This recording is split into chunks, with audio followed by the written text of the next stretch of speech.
Oh wait, no longer greatness has arrived. Welcome to the Trophy Room, a PlayStation podcast made by the players for the players. I am your host, Joseph, aka Mr. Badbit, and it is here where me and my best friend Kyle talk about the latest, the greatest in all things PlayStation. Of course, you can listen to this show wherever you find your podcast and the video version on YouTube at the Trophy Room Show. And if you like what you hear, please consider dropping us a 5-star review on Apple Podcasts.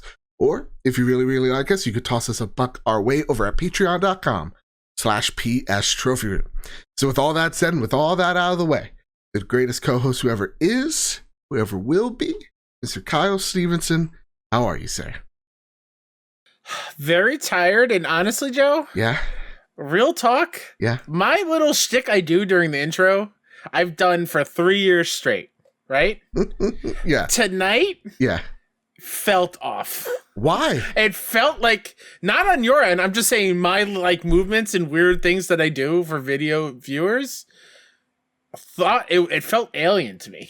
It felt like I haven't done it in like months. Well, that's because E3 happened, and it's kind of thrown all of us through a loop, man. It's like, weird. This week or so, ever since what, Thursday, Friday, I don't even know what day, kicked off E3 at this point.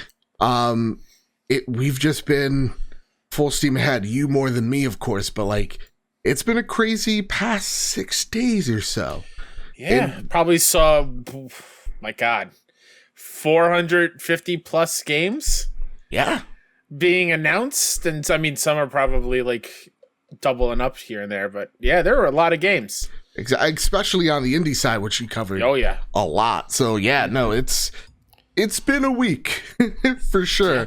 And I don't know how much energy we have left because although PlayStation wasn't at E3, there was a lot of stuff at E3 announced for PlayStation, about PlayStation, and things that are going to impact PlayStation for years to come. So today, our plan is to cover and wrap up most of E3, the things that were important, because there were some conferences, Kyle, we joked about it when it came to like Capcom, for example.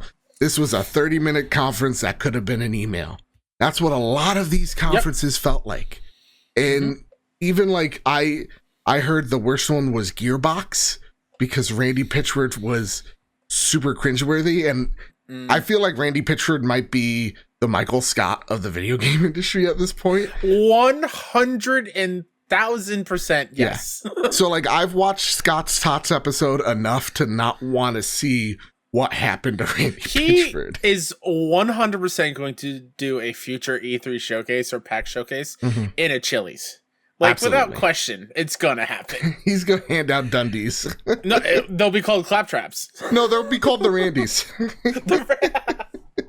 Yeah, so what we're going to do instead, we're going to cover the Summer Games Fest show. We're going to cover all the most important bits, not every single game at each show. We're going to cover the Ubisoft Forward at E3, the Xbox and Bethesda conference, the Square Enix Presents, and of course Nintendo. And each one of those are going to relate in some way, shape, or form back to PlayStation. Because I think this week a lot of people are asking themselves, should have PlayStation have been here? And that's something that we're going to be answering in a little bit. But with that, Kyle, it's time for our Patreon pitch. I want to thank our patron producers over at patreon.com/PS Trophy Room. I want to thank our newest Silver Plus patron, and I forgot last week because we were preparing for E3. My apologies. Nagachaka, thank you so much for upping your pledge, becoming a Silver Plus member. I want to thank our Platinum members, Too Soon and Todd Burwitz.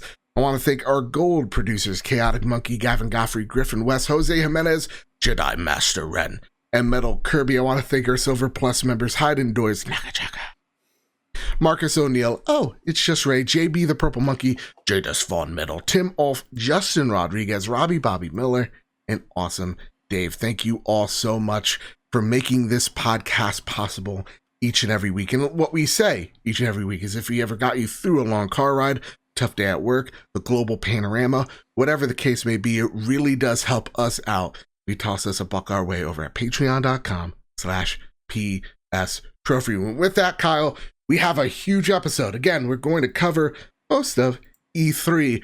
you got your hands-on impressions of Kena, Bridge of Spirits. Yeah, buddy. We're going to be talking about Ratchet and Clank, Cyberpunk coming to the PlayStation yet again. Hopefully not being taken off this week. But that said, it is time to square up E3. Take it away, Kyle. Absolutely. And E3, in quotation marks, yes, started off with Jeff Keighley's Summer Game Fest 2021. This list came over from Adam Bankhurst over at IGN. First off, that relates to PlayStation. Call of Duty Zombies creator announces Deviation Games Studio and partnership with PlayStation. Jason Blundell, the creator of Call of Duty Zombies, has teamed up with fellow Treyarch veteran Dave Anthony to start a new studio called Deviation Games. Furthermore, the studio will be partnering with PlayStation on their new IP. Interesting to note that with this new studio, they've already said that they have over 100 employees. And it's also interesting to note that PlayStation makes its way in this showcase multiple times. This is actually the most like news heavy when it comes to PlayStation. Mm-hmm. That being said, this is another one of those announcements like Haven, like Blue Box, which we'll just hint at later on in the show, and like Firewalk Studios, where they've partnered with these people. They're part technically of PlayStation Studios. That's how Herman Hull sees it. Does this get you any bit excited, Kyle? Does this kind of hint at what PlayStation's plans are? And does it kind of worry you, or does it get you excited?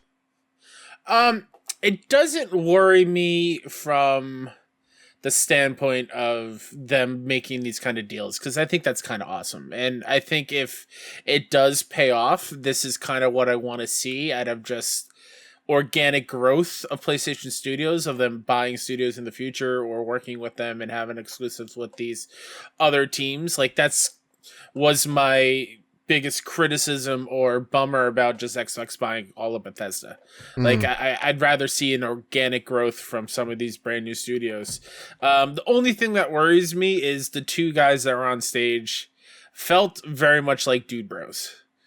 How so? I don't know. It just I think they, if I'm misremembering, they like referenced feeling like jackasses, or like they made like a jackass reference. I don't remember what the exact verbiage was. Sure, but E3's been a fever dream.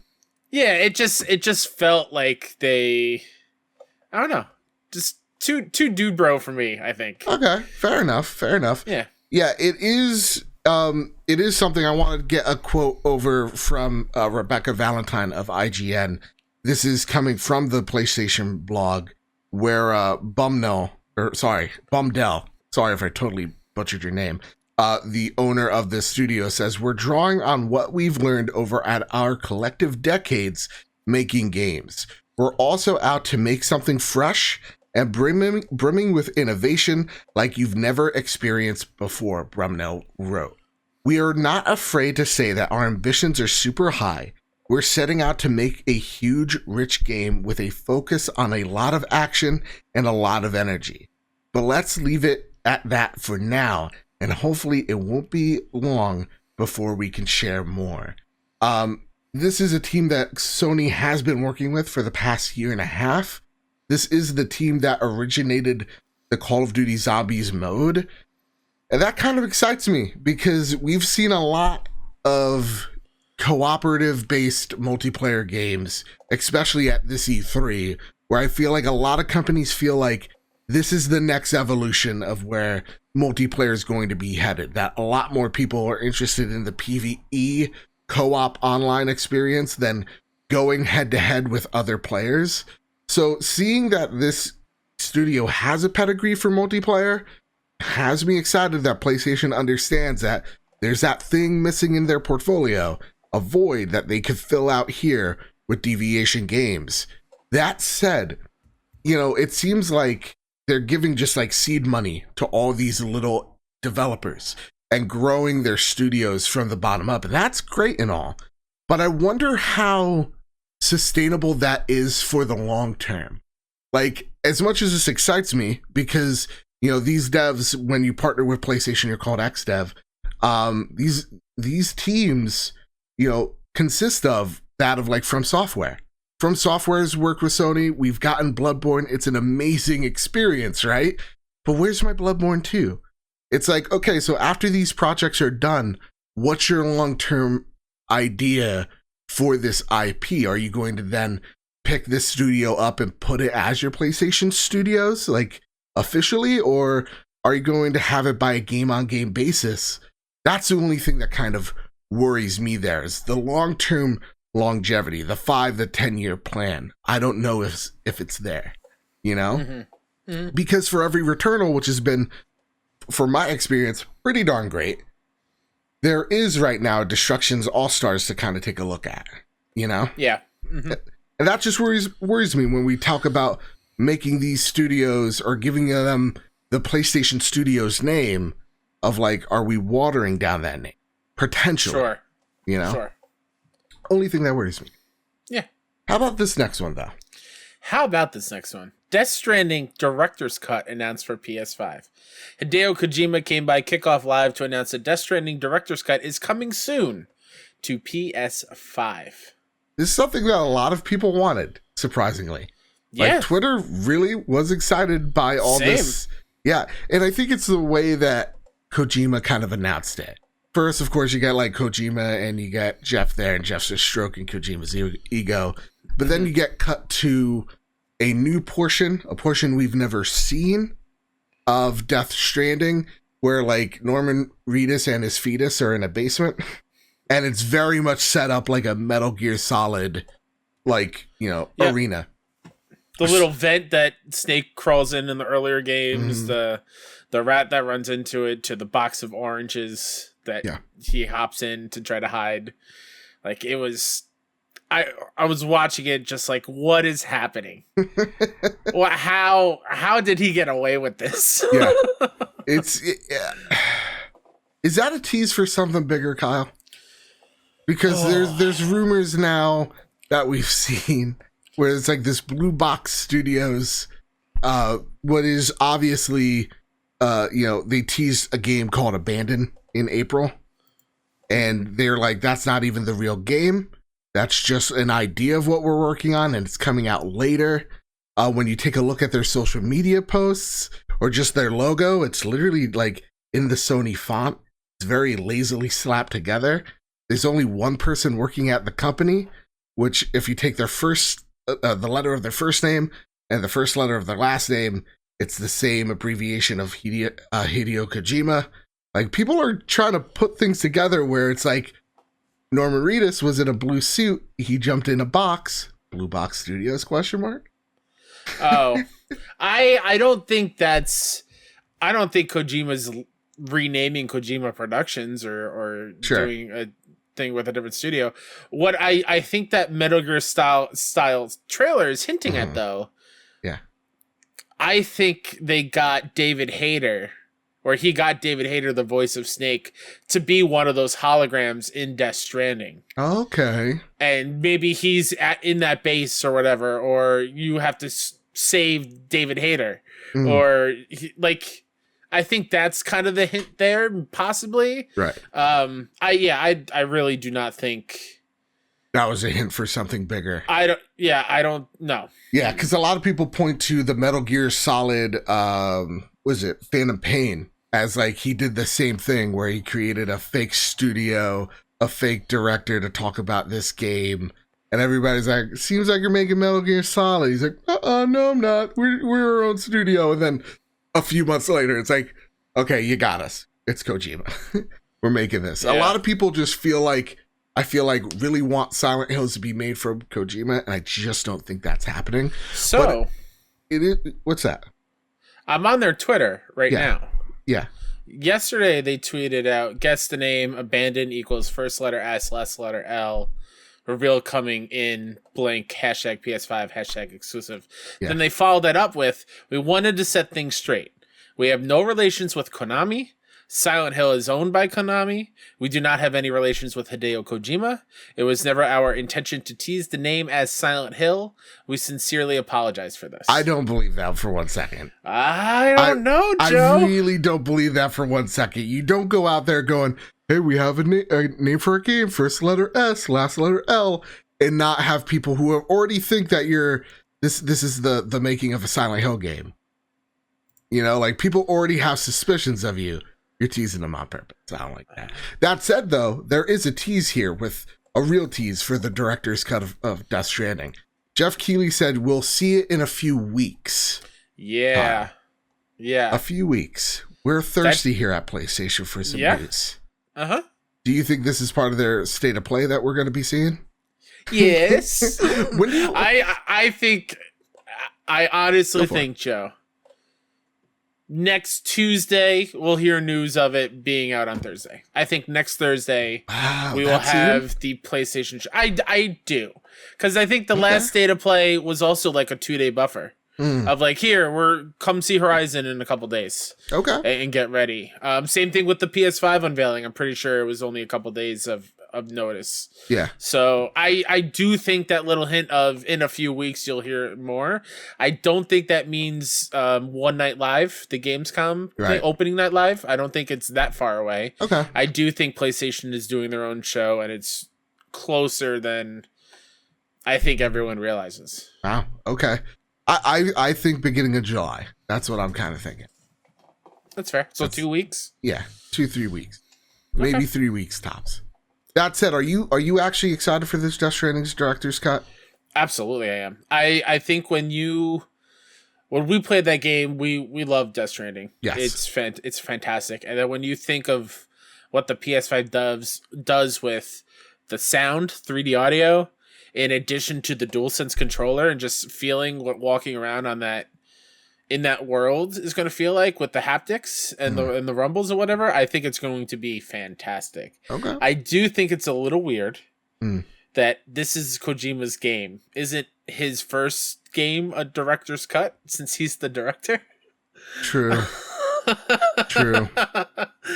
We're it's a little weird. Yeah. It kind of blew my mind there. I didn't even think about that until then. Yeah. No, do you think they're going to charge us for this game if you're a if you owned it already? I'm trying to think. They didn't do it with the Last of Us Part 2. Didn't do it with Ghosts. FF7, there was no charge. I think there was a charge for the DLC, though. Right. Oh, so you think there would be like a $20, thing for the possibly, director's cut? Possibly, maybe. Okay. Yeah. I don't know if I'll double dip into Death Stranding director's cut. There's just so much coming out. Absolutely, so much. October is stacked this year. Just too much. I'm just tired. Taking the whole month off. I'm taking the whole month off, Joe. I'm taking a nice sabbatical. Let's talk about this next one, Kyle. To be off all of October so we can just play games. Please, patreon.com/PS. Yes, just make it happen. Drop like 20 grand in there for us so that we don't have to work at all in October. This one I put just for you, Kyle. Take it away. Thank you very much. Tiny Tina's Wonderlands arrives in early 2022 from Borderlands developer. Borderlands developer Gearbox has announced Tiny Tina's Wonderlands, a high fantasy take on a looter shooter that features the voice talent of Andy Samberg, Wanda Sykes, Ashley Birch, Will Arnett, and more. This will be a standalone game and is not a Borderlands spin-off. So it's still going to have guns though, right? You know me, I'm not a Borderlands fan. So yeah, I played 3, wasn't a fan. I know Tiny Tina was a DLC on 2 and was beloved. Yes. So what are we getting here, Kyle? Because I really don't know. So if I remember correctly, the DLC from 2, which I did not finish completely, is Tiny Tina running a D&D campaign with the Borderlands crew of characters that you can play. And it's her dealing with the loss of her parents. Oh. It's very heavy. It's one of the best written things in Borderlands ever, period. Okay. Yeah. So I think they're taking that fantasy aesthetic and making its own thing. I don't think you have to worry about not having guns. Okay. Because in the trailer, that guy was fashioning and making a gun. Oh, okay. To shoot at the dragon. Yeah. But I do think this is going to have a little bit more like magic. They even I think Ashley Birch mentioned it on stage when she was there. Shout out to Ashley Birch, by the way. She's amazing in everything. Yeah. She mentioned having like spells, which is pretty cool for in the Borderlands world. Yeah. Let alone the voice talent. Like, my God, it's going to be fantastic. I'm playing as Will Arnett. Like I'll I play love as them. Wanda Sykes, so let's go. Yeah, man, it seems pretty cool, and I'm happy that you got something here. I know Yes. you're a big fan of Gear, or not so much Gearbox, but Borderlands. So awesome. This next one is up my alley. Yes, it is. A lot of games, by the way, on the indie side of things and just in general, right up Joe's alley with the Souls-like stuff. Sure. Salt and Sacrifice announced for 2022. A sequel to Salt and Sacrifice named... a sequel to Salt and Sanctuary named Salt and Sacrifice has been announced for 2022 and will feature online co-op. It will launch on PS4 and PS5. Ooh.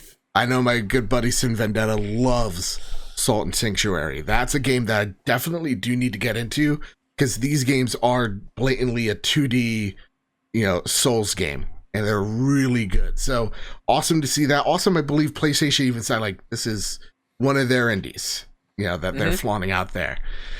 This one, Kyle.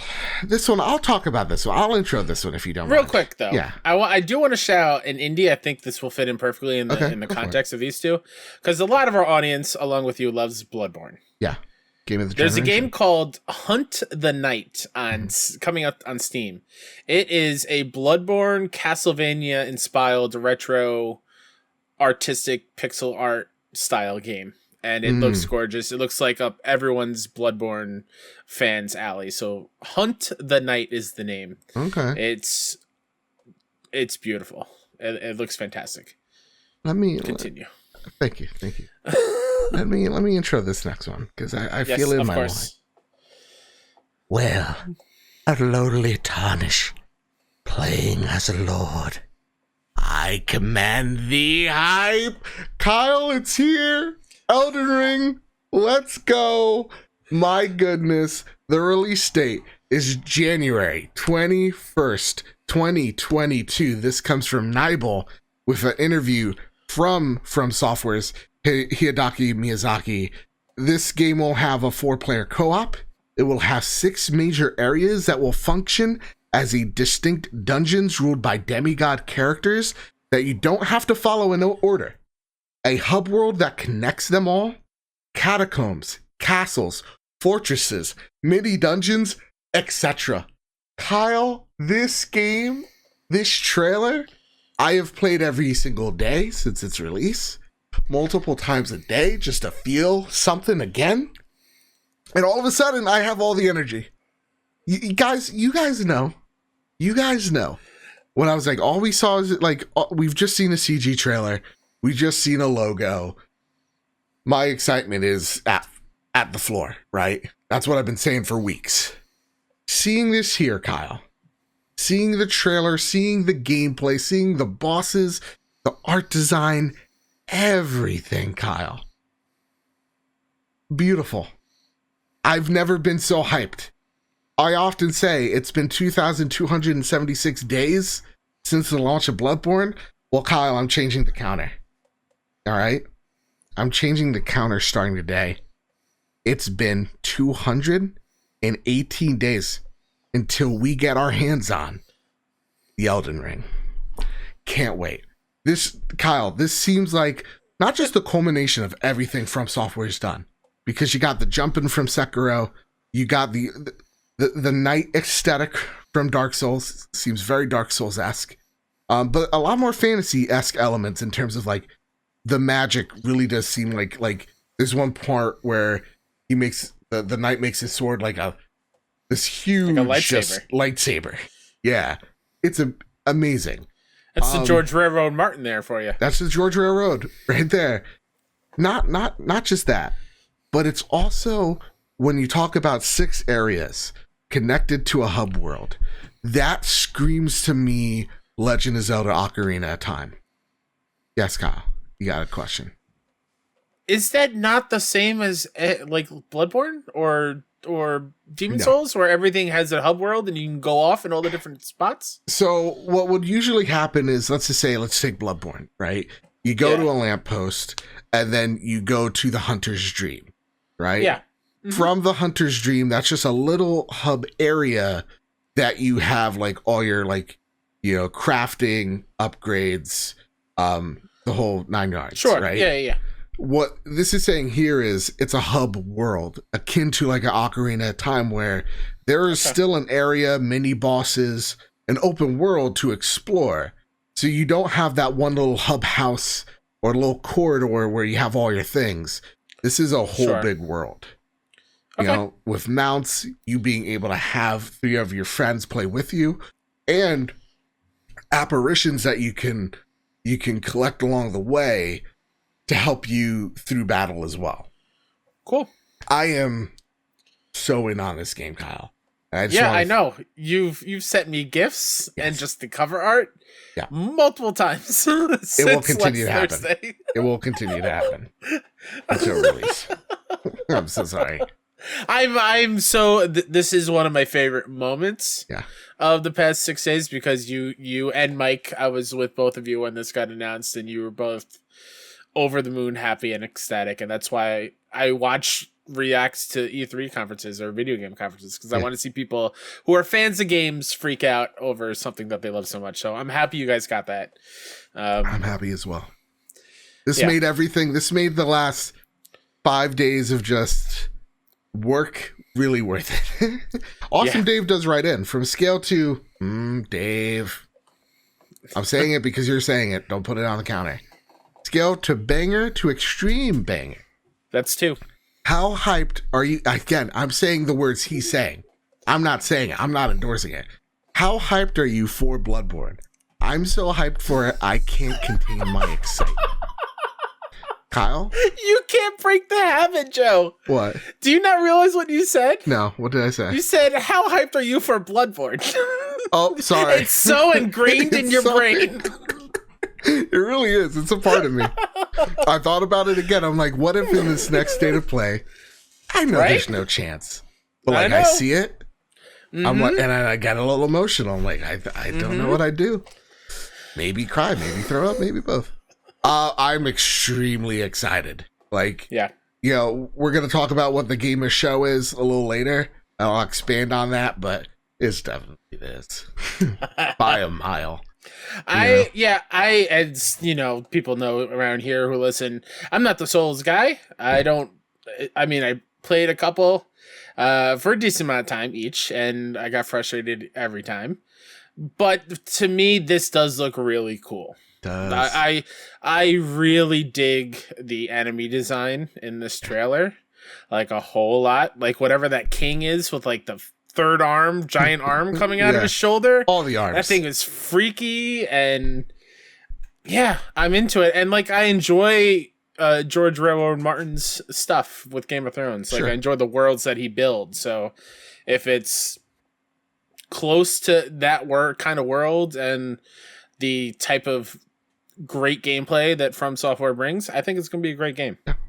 And Kyle, we could co-op. I could make the. Oh boy! Come on, we could do this. You know what do you know what that would be like? Fun. What that gameplay would be? Fun. That would be you doing all the damage and me trying and be like, all right, Joe got another one. No. No, I'd let you do stuff. I'm throwing pebbles from the back line. No, you got this. Listen, Kyle, come along with us. We'll make kind of like a Lord of the Rings pack. It's gonna be great. You know? You be my Bilbo. Sure. I'll be your Samwise. Kyle, that was probably the most information that we're going to get out of all these conferences. The biggest news pieces comes out of the Summer Games Fest. So let's get into the first lame duck. Yeah. That is the Ubisoft Forward. Ubisoft Forward at E3 2021 recap. This comes from the Ubi blog. Rainbow Six Extraction, formerly known as Rainbow Six Quarantine, made its gameplay debut during today's Ubisoft Forward, giving a taste of what to expect when the game launches on September 16th.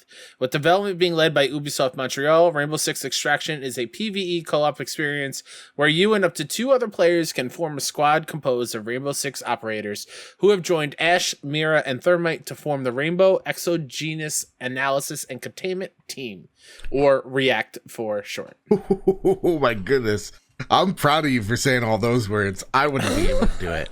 The one thing that this game kind of boasts is that it's very high risk, high reward. So you have a whole bunch of stuff on you that you earn through the game. But if you die, you lose all those things. I don't know how much I like that portion. But I do like how they're taking the cooperative elements from what we know of Rainbow Six and putting them in a PvE setting. So I liked what I saw, but I don't know if I'm sold, because for me, Tom Clancy is somehow, though there are like, things that happen that seem almost outrageous, it's always grounded in some sort of reality. So like when I hear aliens and Tom Clancy, it just doesn't, it's not jiving with me. I don't know if this game's jiving with me yet. I didn't have the greatest time during Ubi as a whole, but this trailer didn't do anything for me. Yeah. It looked just like Siege. Yep.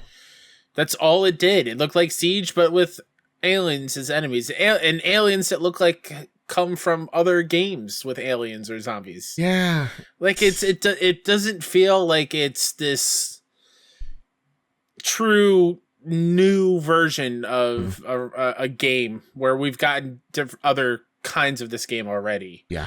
So, I mean, would I have bought it anyway? No, but it just didn't blow me away. Like comparing this to a game like Back 4 Blood, I'm all in on Back 4 Blood because that looks so much fun. This just seems a little too hardcore for me. Same. Likewise.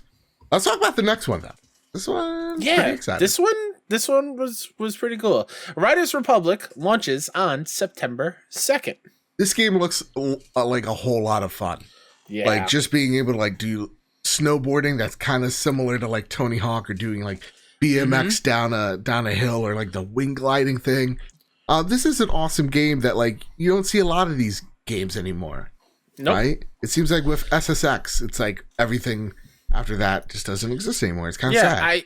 I hope with the resurgence of Tony Hawk, the remakes pretty much, and this, I hope that brings a resurgence to like extreme sport games. Absolutely. And we even saw it like in the Xbox Showcase with that snowboarding game, which it's cool that these things are coming out. I just hope EA is listening and is taking the temperature, right? Yeah. Or checking the pulse on what we want, because we want SSX back real bad. Absolutely. How about this next one? This one might be up your alley, Kyle. This one was really cool. All right. It's a shame that it leaked before the show. Oh, did it really? It did. Far Cry 6 Season Pass was announced. Quote, Vas Montenegro, Pagan Min, and Joseph Seed. These three villains built a reign of terror across Far Cry 3, 4, and 5. But in Far Cry 6 Season Pass, you'll be the one taking the reins. In each of the 3 DLC episodes included in the Season Pass, you'll play as one of these major antagonists as you delve inside their minds to uncover their backstories, encounter familiar faces, and find out what it's like to become the villain.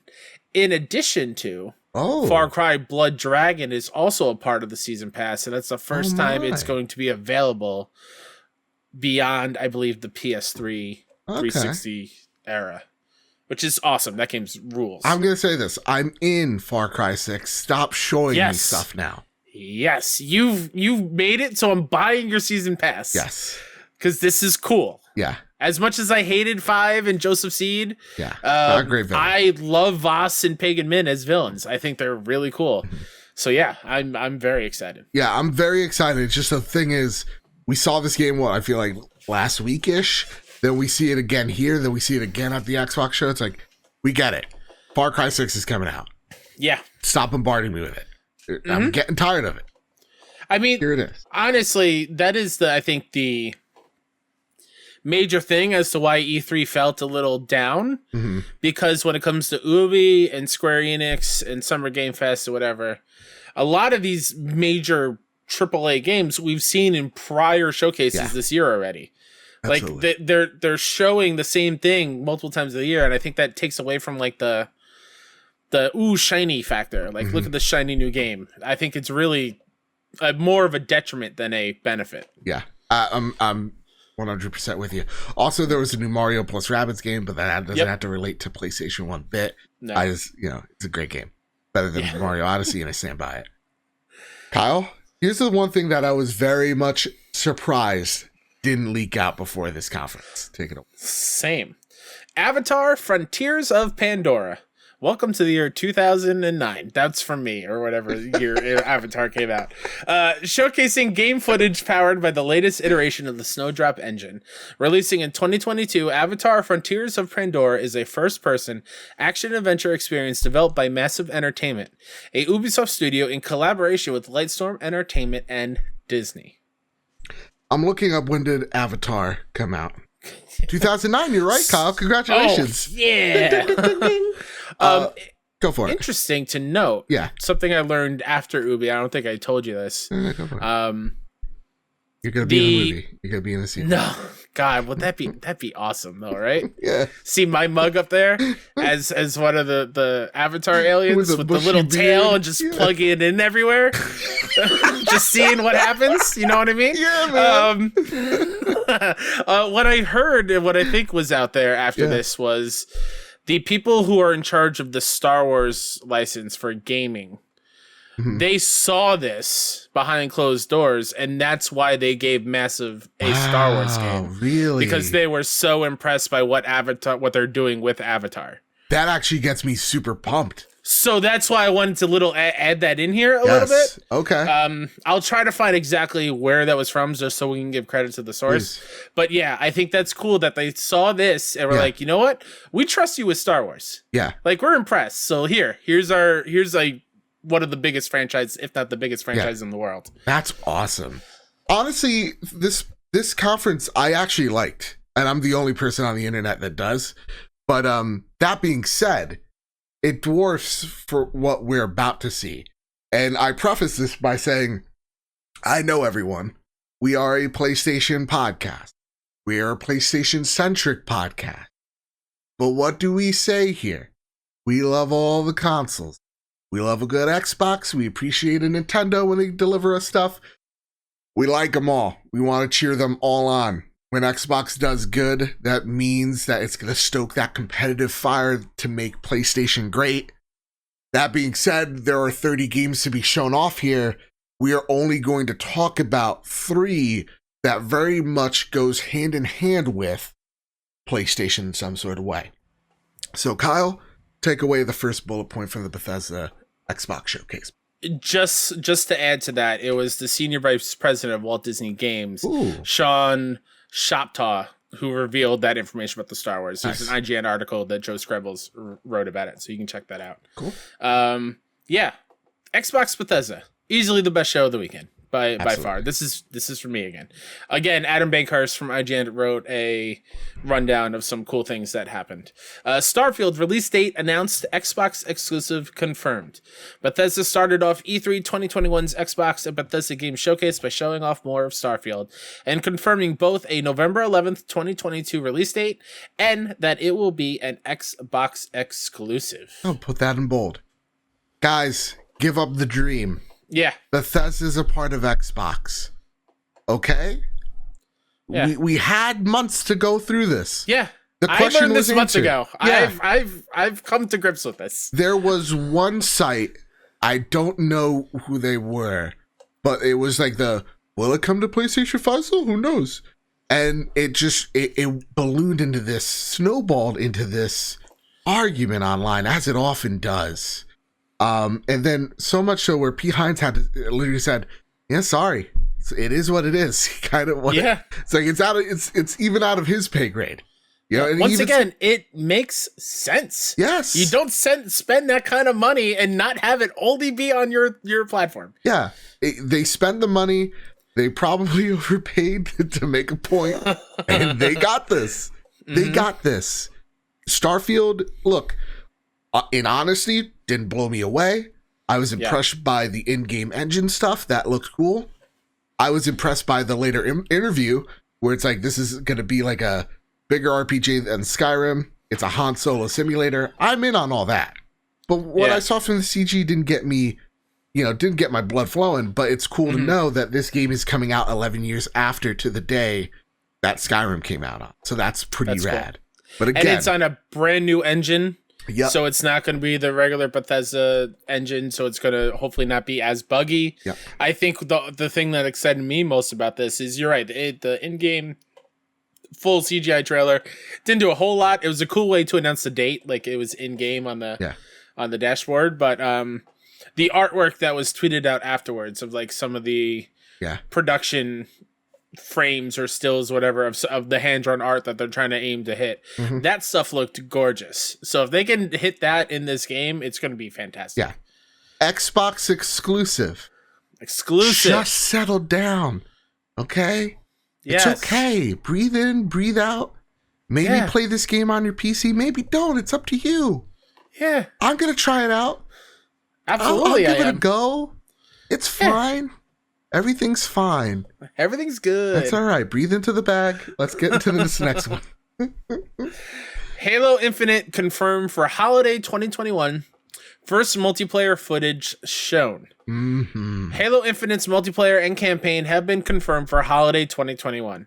In addition to seeing a bit more of the campaign, we were also treated to the first footage of the game's multiplayer. Oh man, it looks good. Kyle, it looks so good, and it's free. Kyle, it's free. So yeah, multiplayer looks fun. It looks fun. You get a harpoon gun. Why didn't they show like a big action set piece in single player? Well, the single player thing was cool because you're talking to what seems like the replacement Cortana. Sure. I don't know the story, so I have no idea. And then the Hispanic pilot's talking to you. He's like, "You're one man with one bullet going against an army." And like Master Chief's like, "Yeah, I know." And he shoots the one bullet, kills one guy, takes a magazine, bam. Now he has like 7 or 8 bullets depending on the cartridge. And then he finds a machine gun. Like he's going up against all the odds. Yeah. Master Chief's cool. It's cool nonetheless. It's just I would have rather have seen like an action set piece from the game. You hook onto a ship, you throw the guy out. You're like, you're not using this anymore, you son of a gun. Another thing that I enjoyed because we live streamed with Captain Logan and somebody you don't like very much, Luke Thank Lore. you for not mentioning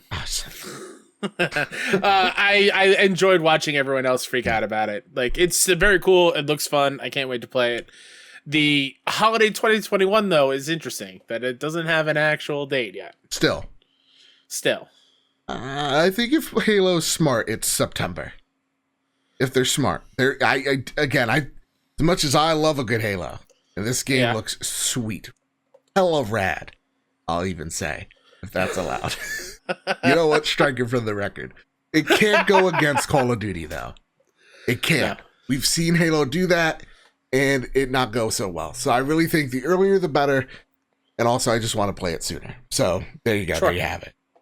Here's the next cool one. Cool little ditty for you, Kyle.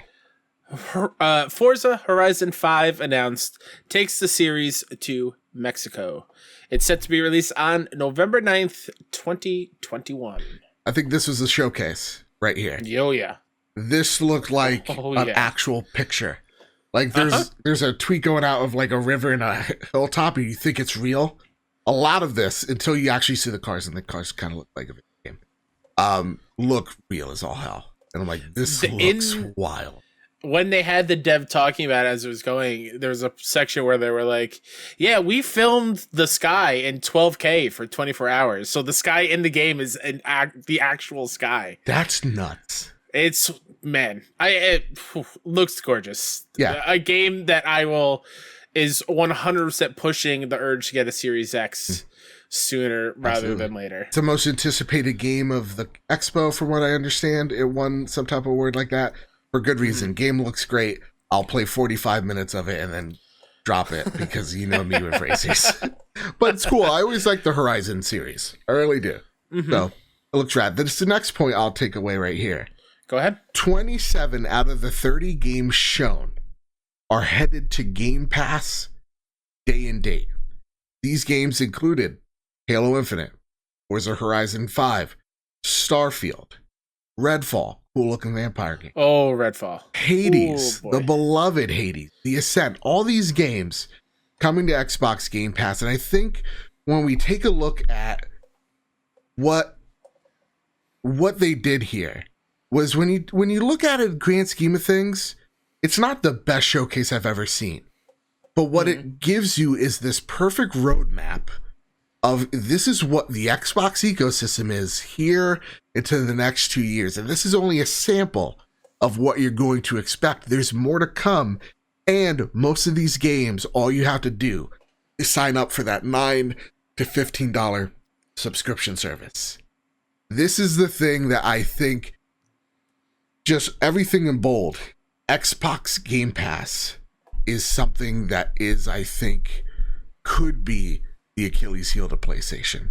I don't think it's a threat necessarily right now, but in a year, 2 years, 3, when more games keep coming and more of them keep on coming to this Game Pass service, and where even Xbox said, hey, we're going to be putting Xbox on your TVs, any tablet we can, we're going to make a streaming stick, like we want this thing to be everywhere.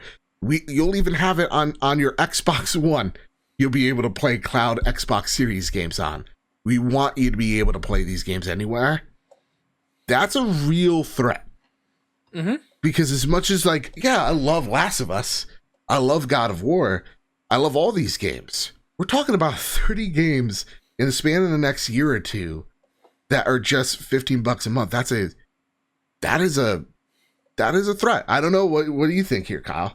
Yeah, no, it's incredibly impressive. Yeah. I'm blown away by how they make it profitable and make it work, because it feels like they shell out so much money. And I feel like not a whole lot of people, again, I'm not deep in the Xbox ecosystem, so I don't know the ins and outs, but I don't know how many people actually buy the games outright. I feel like everyone has Game Pass, and that's the way they play their games. Like, it's incredible. And also, what a power move by Xbox to start the show off with a Bethesda title and end it with a Bethesda title. Absolutely. Both bold Xbox exclusive. Yeah. It was really incredible to see. Like you said, it might not have been the best press conference ever. It was pretty damn close, but it reminds me of the 2017 PlayStation one with the orchestra, or 2016, whichever one that was, where it's just trailer, dope stuff. Only not have to worry about services or like whatever. Yeah. Only putting out people when you needed to set the mood, when you needed that explanation. And I'm happy for my Xbox friends, because this is something that we've wanted to see Xbox achieve in a major way, and they did. And really happy for them to see everybody really excited for Xbox. Even Phil Spencer says, I haven't felt this energy since the 360 days. Yeah, that's cool. And it goes to show that there is right now, again, we're a PlayStation podcast. We prefer it, where I play every day. There is right now an energy for Microsoft that hopefully, and I know, PlayStation execs are looking at going, all right, so let's do something here. I mean, we even got Jim Ryan like a few days ago going, yeah, I shouldn't have said what I said about old games. How old games are old, right? Like, I didn't mean what I said by that, but I said it clumsily, and I apologize. You know that PlayStation's working behind the scenes to make the alternative, because there's just so much money to be had for it. So as much as we're happy for Microsoft, don't take it away of like we're turning into the achievement hall. We just want to recognize game when we see it. So congratulations. Yeah. Shout out to the indies also they showed. Fantastic. Absolutely. In addition, you mentioned Hades. Hades is also coming out on PlayStation with that announcement. So we're finally getting that Hades in that glorious 4K on our PS5. And although I could play it on Game Pass, I choose to play it on PlayStation. I want them trophies. Gosh dang it. Cypher Primus writes in, clearly Xbox stole the show. Do you think Xbox would have stood out if they did it without E3? Yes. Oh, absolutely. Yeah. You're Xbox. Absolutely. You're literally the platform people put their games on. Yeah, you don't need E3. E3 needs you. The only thing that I think overlapped between shows is Far Cry and Battlefield we saw. And that was it. Which looked beautiful, by the way. And Back 4 Blood. Which looked beautiful again, by the way. Yeah. I think they would have been fine. Let's get Square Enix out of the way, shall we, Kyle? Square Enix Presents at E3 2021. What's so long this pregnant pause? I'm sorry. Continue. I need to prepare myself. Yes. The 5 biggest announcements by Jeff Ramos and Jeffrey Parkin over at Polygon. They started off the show with Marvel's Guardians of the Galaxy. Years after Eidos Montreal's Marvel's Guardians of the Galaxy game was leaked in 2017, the Deus Ex developer is finally ready to show it off. Publisher Square Enix announced Marvel's Guardians of the Galaxy, a single-player, third-person adventure game made in partnership with Marvel. The game will launch on October 26th. And you know what? Just for good measure, let's talk about the next game they also show. Sure. Marvel's Avengers War for Wakanda expansion. This new expansion coming this August starring Black Panther and adding the Wakanda biome. Jedi Master Ren writes in via Discord, just like you can too, if you head on over to the Trophy Room Discord server or at us at PS Trophy Room. Send us your question each and every week. We read it out here on the show. We have fun. Jedi Master Run asks, with Square Enix announcing Guardians of the Galaxy and seeing what they've done with Avengers, do you think Marvel made the right choice in giving Square the video game rights to 2 major teams in their universe? So this was kind of made in conjunction with Avengers. So this is not like they saw Avengers go, oh, wow, we really like what you did here, buddy. This turned out swell. You can even see the way that they talk about Guardians of the Galaxy. They kind of dismiss Avengers by saying, this is a solo experience. You are Star-Lord, and you are commanding your team. And you are making executive decisions for your team. It kind of blends that narrative that we see with the Telltale games, mixed with the action strategy that we see like some JRPGs do. Like one that came to mind is like Scarlet Nexus, where you're pairing the powers together. Or even like Final Fantasy VII-ish. That type of... Sure, yeah. Yeah. I gotta say, we weren't a fan. I know I wasn't, of Guardians of the Galaxy when I first saw it. I gave it another try because they had that horrendous DMCA, so I didn't get to hear the music. Mm-hmm. I'm in, but I'm still skeptical of Guardians of the Galaxy. I think they got the characters right, and I think the writing's there. I still don't know if the action's there, though. That's fair. I'm on the other side. I really loved what Guardians looks like from that showcase. I dig the Telltale style of like decisions or whatnot, because the Guardians Telltale game is extremely underrated. It's very good. I think they could have shown off a better action fight. I think that would have gone off better, because you can see in the trailer you are fighting other things than just a Jello cube. Yeah, there are some more interesting enemies. There are some more interesting places that you could have gone. So it's a weird choice to kind of showcase what was happening, unless they were like, this is the first spot we go.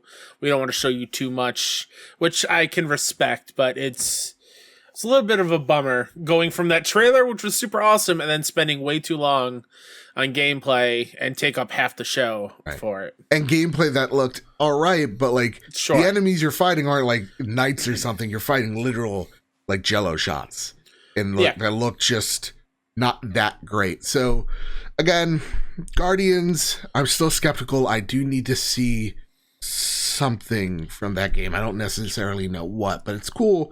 Coming out October 26th. Yeah. War for Wakanda had the most awkward trailer I've ever seen.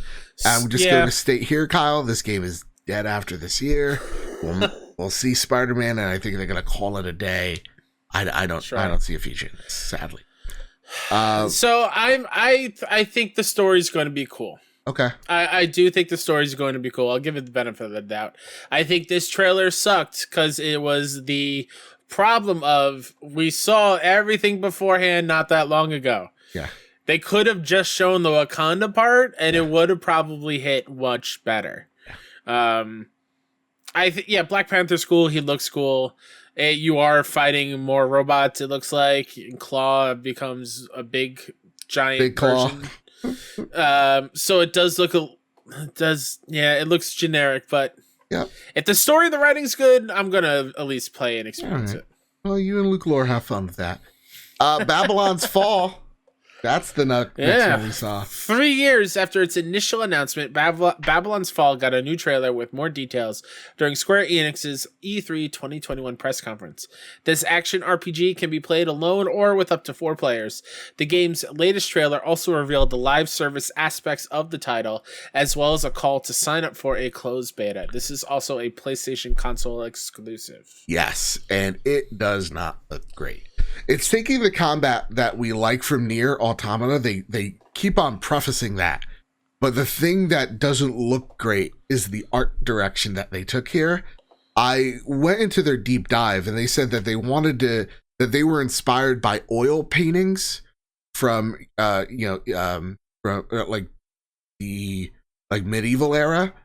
And that's why everything here looks very blurry and low, like texture smudgy count. And foggy. Smudgy and foggy, and it really didn't look good at all. And it sucks because like some of the gameplay looked great. There are moments, stills that look good, but oftentimes it just looks smudgy, and I do not think this was the right move at all. That art style does not look appealing, and I'm not the only one that thinks that. Luckily. Yeah, no, I'm not a Platinum Games person anyway, so I was not going to play this regardless. But yeah, visually it doesn't look great. Nope. It looks like I have cataracts when I watch that trailer. Oh boy! Shout out to my grandma, Kyle. Let's talk about the last game that didn't look great either. Stranger of Paradise, a Final Fantasy Origin. Ninja Gaiden and Neo developer Team Ninja are making a new Final Fantasy spin-off game for Square Enix. Stranger of Paradise Final Fantasy Origin will come to PS4, PS5, Windows PC, Xbox One, and Xbox Series X in 2022. A trial version of the game will be available on PS5 starting today through June 24th. I don't know why, but when I see that title, which is awful, Stranger of Paradise Final Fantasy Origin, I think of Gangster's Paradise. I don't know why. I played the demo of this game, Kyle. It feels I did too. Yeah, it feels very much like a PS3 from software game. Like a very it looks like an old PS3 game. The textures are very muddy. The lighting is horrendous. Horrendous lighting, Kyle. Like sometimes I'm walking, I feel like, speaking of cataracts, I can't see 5 feet in front of me. Yeah. This game would have been great if this was 2009 and Avatar just came out and we're all enjoying it. But like this wasn't a great showing. Yeah, I'm with you there. The idea of this is good in theory and a cool premise. But it does look like it's from the PS3, PS2 era, like environment-wise, and even the characters look very early PS4-ish. That's I played it as compliment. Yeah, I'm trying. I also played it, and I thought it has some cool ideas. Yes. But it's not there yet. I have no doubt they'll probably go back and it'll look different and play different by the time it comes out, because I don't think there's a date yet. No.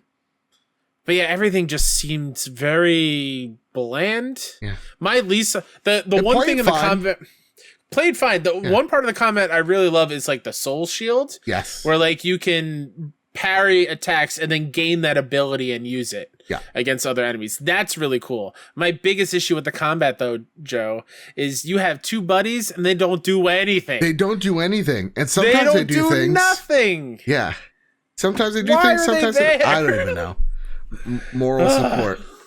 Yeah. Now, we did see Life is Strange True Colors. Yeah. And you got your Final Fantasy 1 through 6? Nope. No, I didn't. No, I didn't, Joe. No, I did not. We did not, as Final Fantasy fans. Yeah, there will be a 4-hour version of this rant on Friday at 61 Indie Twitch, because we're doing our drunken AAA E3 show. I am going to go off on Square Enix there for a great lengths. How the fuck dare you, Square Enix? My apologies to the kids who are listening in the back. Old son, I'm so sorry. How dare you? You give something we want for so long. You give us Final Fantasy 1 through 6, not even as a collection. You have to buy those separately. Pixel remasters, they look gorgeous. Yeah. And it only is coming to Steam and mobile, where those ports already exist. Why are they not on consoles yet? Why? I don't know. Why? Kyle, you're yelling and this is a Chili's. There's your gift for this episode, Joe. Why? I don't know. I'm gonna flip this table. I'm like that guy with Horizon coming to PC. I'm so mad. Yeah, man. I'm sorry for you. I know that you feel something there. I didn't. I was happy for you for a second, and now I feel. I was very excited. Me and Ryan were very excited, and then. Pew. Pew. Sorry for yelling, everybody. My apologies for my language. No. Listen, hey, how dare you? Earthy Cheese's mom's gonna have to. She's gonna have choice words for you, sir. Let's talk, last but not leastly, about the last thing we saw here of import to PlayStation. Okay, the Nintendo E3 Direct. No Zelda Breath of the Wild in 2021. This is a 2022 game, and by the sounds of it, a late 2022 game. Guerrilla Games, Herman Studio, Herman, Shuhei, everybody at PlayStation. You are free to land Horizon Forbidden West in November. Just slide it in there. Everything's fine. Hit the button. Go for it. You're free to land. You don't have to worry about Halo's a shooter. You don't have to worry about that. You're Horizon. Go for it. You're an action RPG. You got this. Open world. Let's go. It's time. Let's go. It's time. I imagine, Joe, the offices at PlayStation Studios and Guerrilla, they were all glued to the screen for this, right? Yep. The moment that date 2022 goes, I imagine paper flying in the air and suddenly we're on Wall Street. Doors are opening. It's time for trading. They're racing. They're trying to get their plans together. Hit the button, Herman. Give us the game. Yeah. Now, how hilarious would it be? Horizon Forbidden West drops in November, and then Nintendo comes out. Oh, sorry, we messed up. We meant 2021, not 2022. And then Link just drops a mic and then backs off the screen. Yep. So there you go. Man. That has been E3 in a nutshell. Now, our first question on the Sony Pony Express. Yeah! Which the Sony Pony Express is a series of tubes where you can send your questions in. You can email us. You can send us the questions on the Discord server or at PS Trophy Room, links of all of which are down below. Rigo on Twitter asks, this question goes to Joseph and Kyle. What is the one game, only one, that had your jaw drop from excitement? I'm cheating because you already know mine with the Elden Ring. That is it. I saw that. I saw the grace of God, and I'm good. And it is the face of Georgia Railroad Martin. I'm good. But I want to extend that even further, Kyle. With Rigo's question of what was your game of the show, your draw drop moment, draw dropping game, and then what are the other games, your top 5 games of the show? Oh, top 5. This is tough. Yeah. Replaced on Xbox looks rad. That's that retro pixel art style game. Yeah. Really love Redfall as well. The tone of that game looks great. Metroid Dread looks really, really fun. Never played a Metroid game. I'm going to play this because it looks super fun. I'll say Wonderlands because I like the premise, even though there wasn't that much gameplay there. And what's number 1? What's the jaw dropping moment? What's the mic drop, Kyle? Mic drop. Is it also Elden Ring? No. Is it? You want to think on it while I give you my 4? I mean, I'll be honest with you and the audience. There wasn't any jaw-dropping moments for me. There wasn't a lot that was like, Kyle, this is your next big AAA thing. Okay. But I will say Guardians as my 5th one because I did really enjoy that. Fair enough. Mine is, of course, Elden Ring. Halo, because I love a good Halo. Battlefield 2042, that trailer was perfect. As a hardcore Battlefield fan, it's given me everything I've wanted out of that series and more. Just seeing you zipline from skyscraper to skyscraper was dope. The wingsuits looked incredible. Everything, the structurability of it, like all of it just looked, man, amazing. And I can't wait to play that on my PlayStation 5. The next game that would come to mind is Back 4 Blood. I love how awesome that dev team is. Yeah. Where they literally said, hey, as long as one person has the DLC pack in your group, everybody gets to play that DLC with your friends. That's absolutely awesome. That's awesome to see. That right there puts it leagues above a lot of other games out there, just to see how pro-consumer I would consider that move to be. And then last but not least, the Metroid Dread looked dope. So that's there. Special shout out, because I forgot one. A game that's coming to Steam, and also the PlayStation Vita. Oh, it lives, you say? It lives. It's a game called Unmetal, and I told you about this, and I think everyone else needs to know. If you're fans of Metal Gear Solid, this game makes fun of Metal Gear Solid. You're basically being interviewed by your higher in command officer about your time on this mission, and it's pretty much just you're making fun of the Metal Gear games. For example, you walk into this soldier's radius, the soldier sneezes, and you as your character say, bless you, and that soldier goes on alert and goes and attacks you. That's funny. There's also a thing like if you punch boxes too much, it will go back to the interviewer, and the interviewer will be like, why are you punching those boxes? Why are you so angry? He's like, I don't know.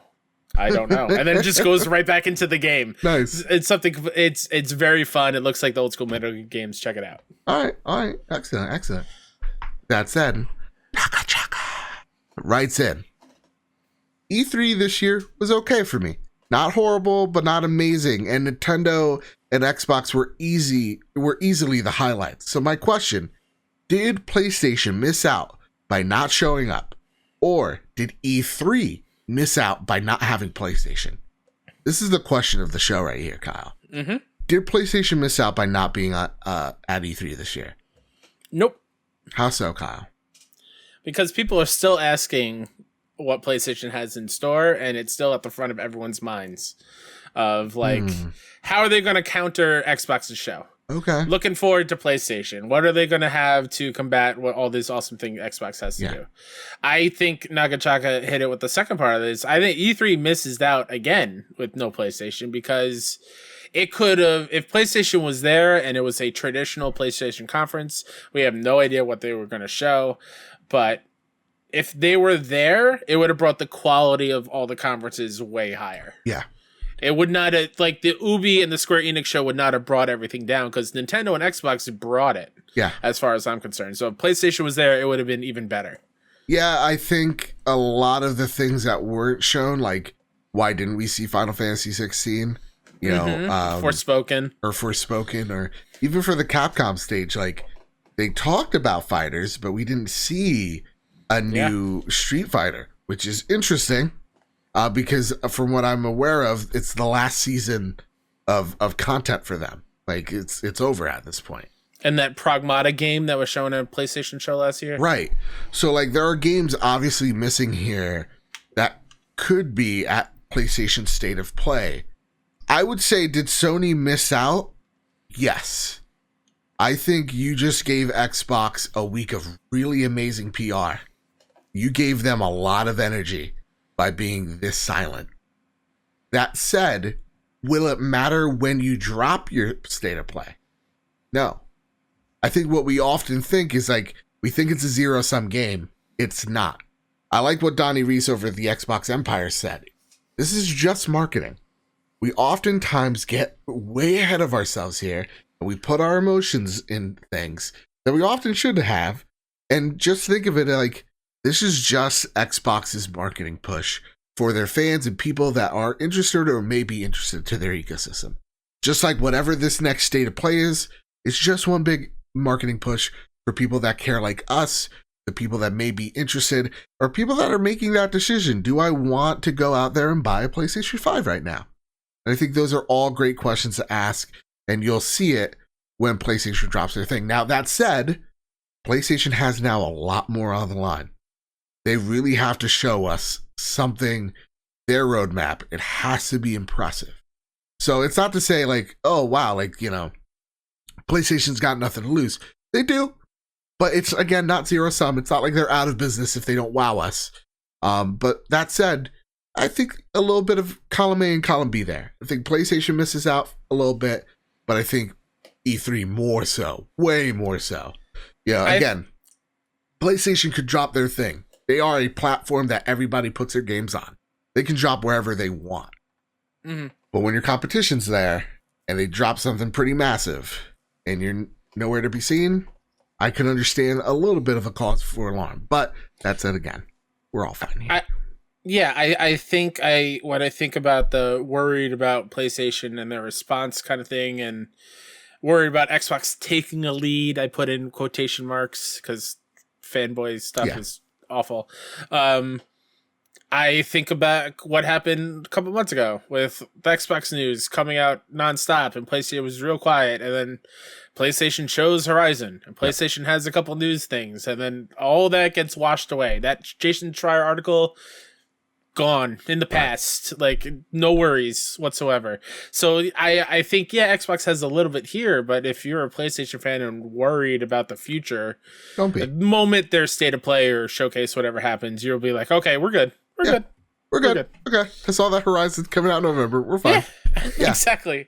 Yeah. So that's what I'm thinking here as well. We often like, Xbox did a thing. Sony, are you awake? It's like, yeah, once we get the Ratchets, which we'll talk briefly about later, once we get the Returnals and the games do drop, we all turn and we all stop and we talk about it, you know? Mm-hmm. That said, let's get to the next one. Famous Seamus says, favorite moment of E3 and least favorite moment of E3. Favorite moment, Elden Ring. Sure. Just all of it. Just every single moment of it. Least favorite moment. How many minutes did we waste on that Capcom thing? Oh, that was a solid 30 minutes. That was a half hour. Yeah, 30 minutes I won't ever get back. Thank you, Capcom. Favorite moment was seeing everyone get excited about games that I live reacted with, no matter on 6-1 side or with you, Joe, and everyone that came on. That was easily my favorite moments. Least favorite moment, you heard my rant earlier, FF1 through 6. God, awful. How dare you, Square Enix? How dare you? This Dad's Platinum Journey wrote in via Twitter. My question would be, do you think PlayStation held titles back from E3, such as Final Fantasy VI, to be able to broadcast on their next state of play, or do you think this could have led to showcases not meeting expectations? 100% that is the case. They're holding back. Yeah, 100. Yeah. Not quite the showcases not being up to their expectations. They want their showcase to be jam-packed with cool stuff. 110%. TPR writes in, I really think Xbox did what Sony hammered home last gen. We just want to see the games. No talking, no fluff, no TV, no media stuff. Looking at you, Xbox One 2013. And that's what we got at Xbox's conference. I really hope Sony has a showcase like this in July. I personally don't think it's bad they didn't show up, as long as they have a hefty state of play around the corner. What do you think? I think you're totally right. There's a little piece of like alarming stuff is like Jeff Grubb, who is what seems like the person that conjures up just all the rumors and speculation, has the summer game mess of all the scheduled things that are rumored to come out. PlayStation's nowhere to be seen. That does worry me a little bit. Sure. We may be waiting a little bit, but I think we'll get it sooner rather than later, for sure. Yeah. I think in 2-3 weeks' time, if we have not heard about it, then I'll be worried. Sure. Then I'll be like, all right, Jim Ryan, Herman, what are you doing? What are you doing? November's coming up quick. We need Horizon Forbidden West. Yeah. Sir. Cypher Primus once again writes in, with the Summer Game Fest and other big players doing their own thing, do you think we still need E3? I will still be in the camp of we don't need E3. Yeah. We just need a week of a thing. We don't necessarily need the ESA, because I think this year sucked because I wanted to put our content out on YouTube. But the ESA, being the ESA, technically we were not allowed to stream that event. So our Twitch could be in trouble because of that. All because the ESA doesn't want us to do it. because we're not official co-streamers, whatever bullshit that means. Yeah. So I don't want them to be in charge of this anymore. I don't think they're capable of handling it. I think this is a bad show. Even how they handed a rant for a creator aside here. They really just handed out media passes to literally anybody and then just had us tweet out, look, we made it to E3, and bumped their social media feeds up and then offered nothing for us to actually do that.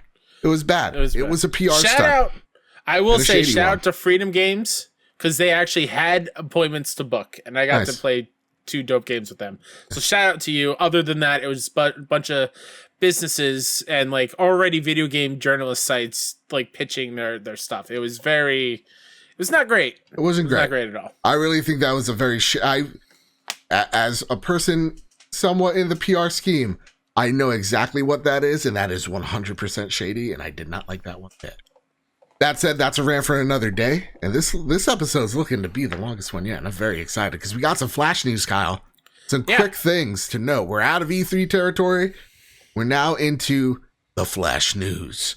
Cyberpunk 2077 returns to the PlayStation Store on June 21st. In a statement from Eurogamer, Sony says, Sony Interactive Entertainment can confirm Cyberpunk 2077 will be relisted on the PlayStation Store starting June 21st, 2021. Users will continue to experience performance issues with the PlayStation 4 edition, while CD Projekt continues to improve stability across platforms. SIE recommends playing the PS4 Pro or the PlayStation 5 for the best experience. Please still don't buy this game. Yeah, just if you have a base PS4, just wait. Just wait. This is, again, June 21st if you're dying, but honestly, I'm waiting for that next gen, and even then, I think that the water's so tainted at this point right also, now. Yeah, a little bit. Just a little bit of condolences, I guess, to CD Projekt, because they tweeted out like, "Oh yeah, that security breach thing was way worse than we thought." Wow, really? Yeah. So, man, you're going through it right now. It's bad, but it sucks. Yeah, it sucks big time. Next gen PSVR targeting holiday 2022. Will use OLED screen. Kyle, I don't know if we need to read any more of this, to be honest. No, just that when I saw this, and I see that next holiday, cool, but OLED screens, how much is this headset going to be? Yeah. That is my first thought. It's going to be expensive, I feel like. Yeah, it may just be, because even in the article, they're like, they usually use LCD screens because they're way less inexpensive. And yeah, I wonder what Sony's really targeting with this headset. It's probably going to be the same price as like a PS5. Oof. I guess only time will tell, Kyle. I guess. Prepare. Oh, sorry. Kyle, are you holding onto something? Yes. Prematurely dropped. My apologies. This normally doesn't happen to me. Not a pre-drop. I know. Prepare the drop. Here are the latest steals and deals headed to the Trophy Room store. No new announcements, no new games this week because of E3's been so crazy. But I do want to preface that our Pride merch is in the store. 110% of that proceeds goes to charity. So make sure you head on over there. Goes to the Trevor Project, more importantly. Head on over there. Go out there, represent the Trophy Room and some Pride merch. Everything goes on to some good causes, so go out there. Do all. I'm very excited for mine to finally come in. Wherever it is. I know. It's taken a while. It took a while for me. But now, Kyle, it's time to kick our feet up. Okay? Because you got to play a game called Kena Bridge of Spirits. Sure did. By Ember Labs. This game, we saw it at the Future of Games showcase for the PlayStation 5 reveal. It's gotten delayed until August 15th, I believe. I'll check when I talk to you. But you got your hands on this due to the Tribeca Games Festival. Yep. So, Kyle, just take the floor, man. You got to play an hour of it, right? Yep, I got to play an hour of, and I learned because of the gameplay demo, it's pronounced Kena, Bridge of Spirits. Also got to play 12 minutes and Lost in Random, the new Zoink Games thing, which was very good. But they won't allow me to say anything about the gameplay, which is kind of weird. But it's fantastic. Kena is everything that we hope and want it to be from us here at PS Trophy Room. Yes. Ember Labs for their first game. It is gorgeous. I'm not going to take any performance things to heart because it is me streaming from somewhere else to my computer. Yeah. There were some frame rate drops, but I'm not holding that against it at all. It's it's stunningly gorgeous. So for the people that don't know what Kena is, what is it like? What's the setting? What are you doing here? So they don't really give you too much lead up to it. They kind of just drop you in, but it feels like you are trying to discover what happens to some of the villagers. Okay. So like high fantasy kind of, think of it when I see the trailers of that of like old school Legend of Zelda, but like DreamWorks ecstatic. Yeah. Like some very important villagers, I believe, have gone missing, and you get, I believe, from the mayor or leader of the village, a mask. And that mask will help you see the echoes of that person and follow that person to where they were. The cues to traversal, it's got a great double jump. It has the Uncharted-esque handholds, like on sides of cliffs. They're not yellow, but you can see like they're a little worn, and there's symbols on the rocks to kind of tell you where to go, which is fantastic. So it has some like platforming elements akin to an Uncharted, more than like, let's just say, like a Ratchet and Clank type deal. Absolutely, yeah. It's way more, trying to get from point A to point B, kind of like an Uncharted game, shimmying across rock ledges and whatnot. The combat is super fun. You have a light attack on L1. You have a heavy attack on R2. You can aim with L2 with a bow when you have it. I did not have it for the demo. And L1 is a shield, which is basically just a big bubble that goes around you. And the enemies are made up of what looks to be like dead wood, kind of, sort of like skeletons made out of wood. Okay. And as you defeat these enemies, you collect courage. Courage is when you get enough courage collected from these enemies, the rot, which are the cute little black buddies, then they are comfortable enough to come out and help you in battle. Aww. So how do they help you? Build up the courage, and then they come out. So they could swarm on enemies and bind them up so they can't move. There's also a skill tree where you can upgrade some things, and the thing I upgraded, could not get it to work. Maybe it was because I was using an Xbox controller for my demo. They form in a giant hammer, and you can swing the giant hammer down as like a special attack on enemies. They can also go and turn into this like blob altogether, and you can control that with the right stick as it goes around and clears out all the rotting and weird plant life to kind of bring back the world. Like your ultimate abilities, or they're like a bard abilities that like you have like 3 uses for these things that you build up, or is it like a Destiny ultimate? So it all goes to the courage. Okay. Once you have the courage built up, I only had 1 circle for courage. Okay. Once that is filled up, you can use them once. That's also how you heal. You can use that to go to certain parts in the world where you can send them over, and then they'll heal you with whatever the essence is. That's awesome. You can also find extra rot throughout the world to join your clan.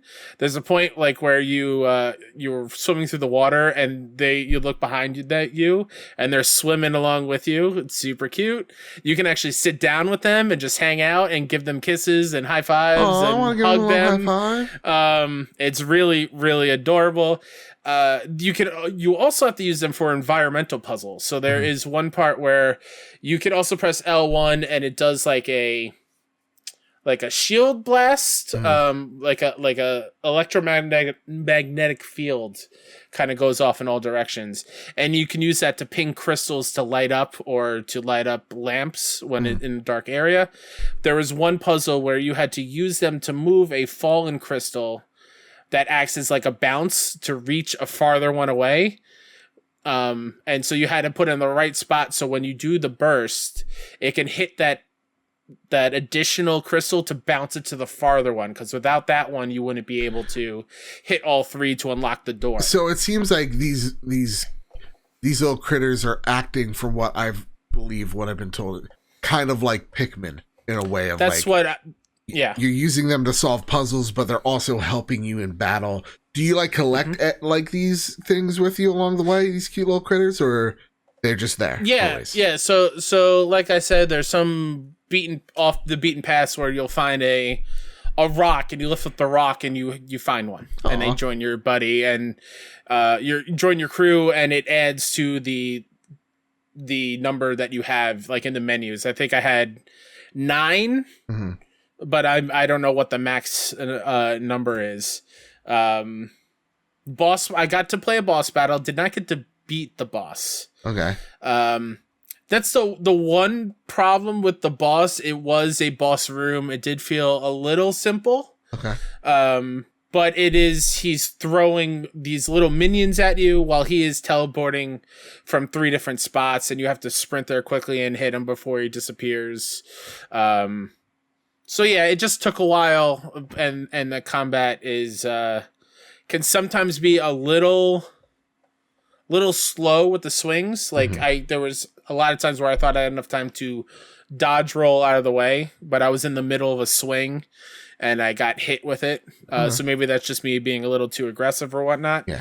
How did the boss fights feel? Did they feel akin? Because some people like equate some of the combat to like God of War.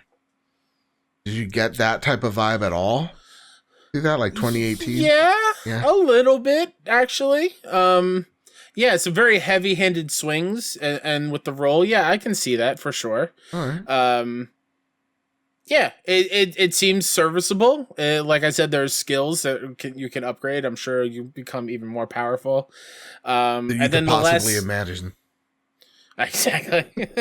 and the only other thing that I saw through like the map is that there seems to be 4 of these masks. Okay. So there's 4 people that you are trying to go find, and it seems like that is the full game, which leads to them saying a couple months ago, like, it's a shorter experience. Like, you can finish it in a weekend.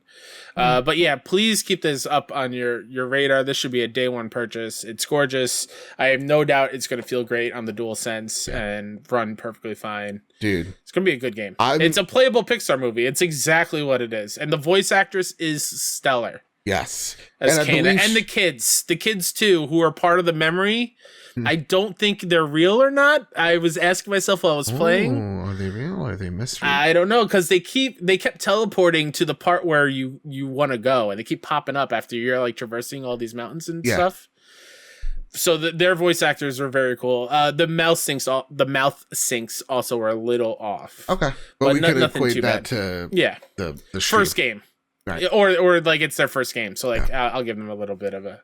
I gotta say, because you kind of answered famous Seamus's question for one moment about Kina. How good is the animation for both cutscenes and game? It's very fluid. It's very smooth.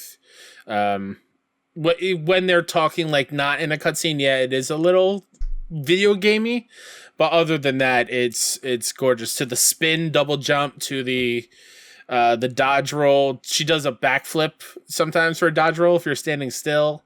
Everything looks gorgeous. The enemies are beautifully animated. One last thing about the enemies too. If you move too far away without clearing all the enemies out, all the enemies respawn. You have to clear them in order to clear that area. Okay. Yeah. I'm really intrigued, man. This seems really dope. I heard impressions of like, this is the voice actress voicing Kina. This is like her first role. This is a very indie project, and it's awesome to see that. Though this is an indie project, it's very much hitting above its weight class, kind of like Mhm. akin to Hellblade with Ninja Theory back in the day. Yeah. So I really Ember Labs are a special team. yeah. I keep their eyes out on Ember Labs because they are going places. Yeah, I really hope that like PlayStation doesn't make the same Mhm. mistake with Ninja Theory here. I think from Mhm. what you're telling me, from what I've been seeing, yeah, I think they got a really special one on their hands. Absolutely. Yeah. That said, Kyle, buckle on in because I want to talk about Ratchet and Clank Rift Apart. Let's do it. It's a game I've been playing this week. Mhm. I got it on Friday, and every time we were off stream, I was playing that game. I think on Friday alone, I put 9 hours into that game. Hell yeah. Easy. This is by far the most beautiful game I've ever seen. The cutscenes are magnificent. This is better than some Pixar movies out there.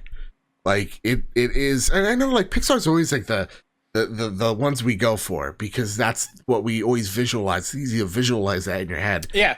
This is some of the best animation I've just seen, period. I love a good animation film. Mhm. I love a good just animation short. I love animation. It's just something that it's a skill that I'll never have.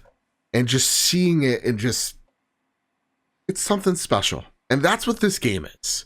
Like down to the fur physics, which I think physics they get 110% right. How, you know, both Rivet and Ratchet's tail wags and how Breeze hits them. And how they emote as well. How even just like rain, when they're getting rained on, their fur actually clumps together. Like you see that, you see it all. You see even just the crinkle of their nose. Like it's incredible, and the vistas that you see as well, like the particle effects in the air. Everything is just stunning to look at. Where it is at the same exact time. The Ratchet and Clank of old, where it is your weapon wheel, it is all of these weapons that do stupid and outrageous things, but all of them are special in their own unique ways. And it's because of the power of the PlayStation 5, I truly believe, that you're able to see some of this awesome things. Like there's a Navatron Collider, or whatever you call it. Negatron Collider, I think. Negatron Collider. It's pretty much a giant beam that when you're holding halfway down the R2 button, you charge it up. And then when you press it all the way down, you have a full blast of just a giant beam in the air.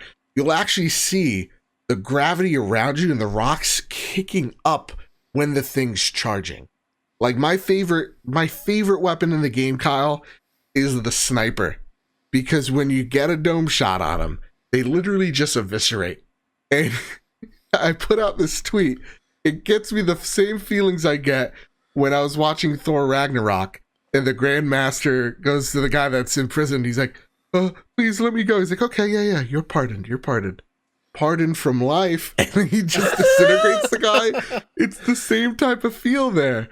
The weapons, even down to like the one weapon where it's you're throwing it and they turn into bushes. Like everything just topiary sprinkler. Yeah, you're getting all the names. It's just everything works, and I try consistently, Kyle, to break this game because you get Mr. Fungi out there, and you can just spam the crap out of them. You can spam the little robot dudes, the Fist of Doom bots at them, and that's how you can break a lot of these boss fights by just spamming those things. But like, I'm having everything in the moment that I can on screen happen, and frames are not dropping. Like this thing I played on 4K. Performance ray tracing. Yep. I literally played for 10 seconds on just regular 4K 30. I couldn't do it. It's too slow. I get it now. I'm a believer. Can I give a shout out to my favorite weapon I've used? The Ricochet. I love using the Ricochet and then timing it so then it dives back in and keeps bouncing off the enemy. Like, I love that so much. Just even down to like the voice acting. Like, this is something that I gotta push back on our good friend Brock here. Voice acting's amazing. Like Rivet, Jennifer Hale is outstanding as Rivet. And what they do with her and Kit as well, their arcs, all of them have terrific arcs. But it's also the people that like you pass by, like just say some of the most ridiculous dumb shit ever. And it's hilarious. There's never a moment that goes by that I'm not laughing my ass off. So I'm not super far in it myself. I think I'm on the planet Blizzar or whatever, which is my favorite level by far. Just seeing the mechanic of that planet and then just seeing the visuals or whatnot is stunning. But my favorite is very early on, like one of the first planets, Sargosa, I believe it is. Sargasso. All your little buddies, they're just named Mort. Everyone's Mort. And I love that. I was like, okay, which one's Mort? And they're all three moles. They're all named Mort. And they all have Minnesotan accents. Yep, it's fantastic. And they all like their alcohol's lemonade. It's like it's great. Like I don't want to spoil anything else, but like that's great. My favorite Ratchet character when he popped out, I was so happy to see Mr. Zircon. Yep. Don't worry, Ratchet fans, he's there, and it's fantastic. Yep. I'm not even done with the game. I don't even know if I'm halfway done with the game yet. Yeah. They have nailed it for Ratchet fans, for PlayStation fans. It is what Ashley's Playroom is as a love letter to PlayStation. This is a love letter to Ratchet and Clank fans. Yep. It's got everything you could possibly want, and it's all top tier, stellar. In my head, again, haven't finished it. I'm like, all right, Returnal, Ratchet, and Clank. Oh, Kyle. Which is game of the year to me? I don't know. Ratchet's every other minute, it's going further and further up to taking that spot. Real talk for a second here. I think I was at 8 hours in, and I got to one part, which is it was just delightful in every sort of, just in every way. Like the comedy was there. Like once you get to the world, you'll kind of know. You'll absolutely know because it's just hilarious. And I was like, there has not been a game that I've played that has given me this feeling in years. And I legitimately think that this game that I'm playing, that I've platinumed, is perfect. Like, I don't have a single problem with this game. This game, like, there's voice acting's great, the music's great, the sound effects are great, visuals are stunning, gameplay is just fantastic, platforming is also really great. They utilize the DualSense perfectly. There's just nothing that I would change. And this is where I get the Sony hat on, but like, I have not played a game where I have this same feeling or similar feeling that I had since God of War, which is a perfect game. And so, like, without a doubt, this is worth all the monies. This is just absolutely. This is an experience unlike any other. And I'm sorry for those that listen to us that haven't got their hands on a PS5 yet. I know this probably makes that even harder for you, but it is going to be so worth it once you get your hands on a PS5 and you played this for the first time. You'll be like, yep, it's worth the wait. This game, I will say, above any other one, is the game you need to purchase with your PlayStation 5. Yep. This is it. Hands down. Not even, like, I love Miles Morales. That game made me cry. But even this, I put it above. Like, it's just, if you want to know what the PlayStation 5 is all about, this is it. This game is something special. I couldn't recommend it enough. Also, the accessibility functionality of this game can't be overlooked. It's incredibly impressive, incredibly intuitive. So go check that out. Insomniac. Bunch of wizards. Wizards of joy. Yeah. There you go. Kyle, listen, this has been one hell of an episode. We covered a lot of show in such a time span. Where can people go find you? Where can they spotlight your stuff, man? You can go spotlight me over at Mr. K-Step on Twitter and on PSN. You can follow all the indie coverage that I did for E3. We did a podcast every single night about the cool indies we saw. So that's all on youtube.com/61indie and 61IndieCast on your podcast services of choice. That's 61 spelled out, SIXONE.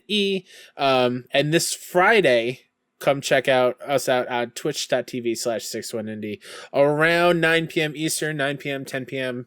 Eastern, where we're doing our big drunken AAA E3 roundup, where we're going to yell about the cool stuff that aren't indies, as well as yell at Square Enix. Yeah. And I believe our friend Fiona is going to yell at Ubisoft for a little bit, so it's going to be a good time. Fiona upset at Ubisoft? Oh, yeah. And I know Sean Capri's going to be upset at us because it's Ubisoft.